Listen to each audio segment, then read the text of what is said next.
People come in every week saying, "Doc, I've got sinus headaches," or "I'm always getting sinus infections." And sometimes they're right. But very often the sinuses get blamed for problems caused by allergies or migraine. In the next few minutes, I'll help you sort out the differences, what to try first, and when surgery actually helps. This is general education, not individual medical advice. If you have swelling around the eye, vision changes, severe fever, confusion, or a stiff neck, please seek urgent care. I think of sinus trouble as three big buckets: true chronic sinusitis, rhinitis, which is often allergy, and migraine or headache disorders that feel like sinus pressure. Chronic sinusitis means inflammation lasting at least 12 weeks. The classic symptoms are some combination of nasal obstruction or congestion, drainage either out the front or postnasal drip, reduced sense of smell, and facial pressure. But here's the important part. Symptoms alone don't prove chronic sinusitis. We also need objective evidence of inflammation, either on nasal examination or endoscopy, or on a CT scan. Allergic rhinitis commonly causes congestion and drip too, but clues include itching, sneezing, watery, runny nose, and patterns such as seasonal flares with exposure to dust, pets, or mowing the lawn. And some people have non-allergic rhinitis, triggered by weather changes, strong odors, smoke, or spicy foods. Now, the sneaky one, a lot of sinus headaches are actually migraine. Migraine can cause forehead, cheek, or eye pressure, and even a congested feeling.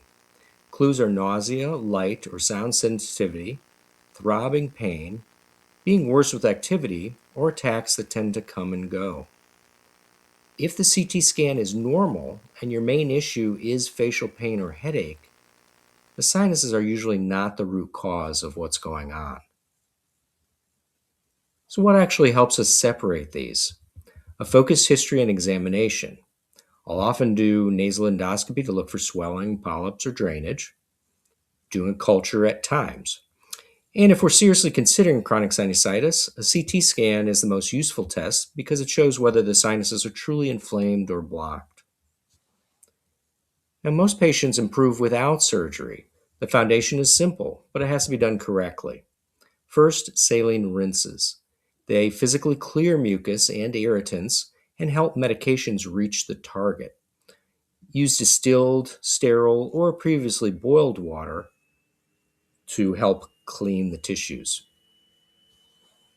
Second, a nasal steroid spray, used consistently. The technique matters. Aim slightly outward towards the outer corner of the eye, not straight up the middle, and don't sniff hard after you apply the spray.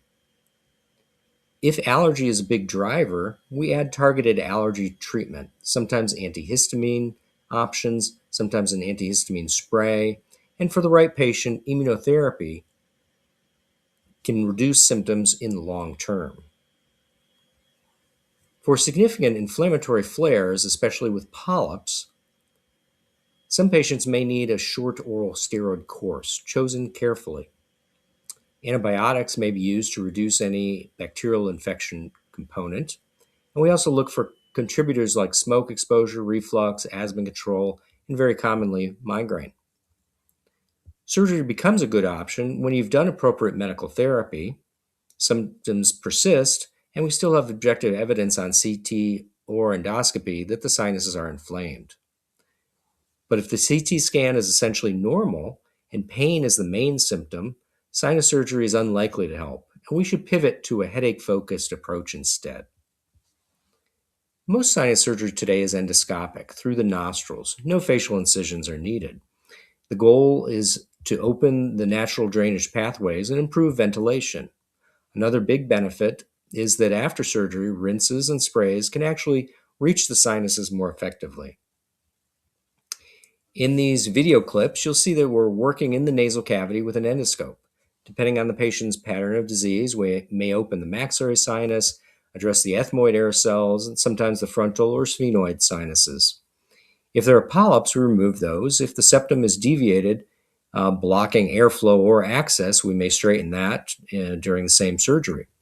And if the turbinates are enlarged, we may reduce them, always with the goal of preserving function and with mucosal preservation to minimize any risk of empty nose syndrome.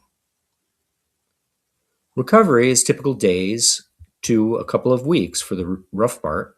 Congestion and drainage early on are normal. Saline rinses afterwards are crucial, and follow-up cleanings to support healing are needed as well.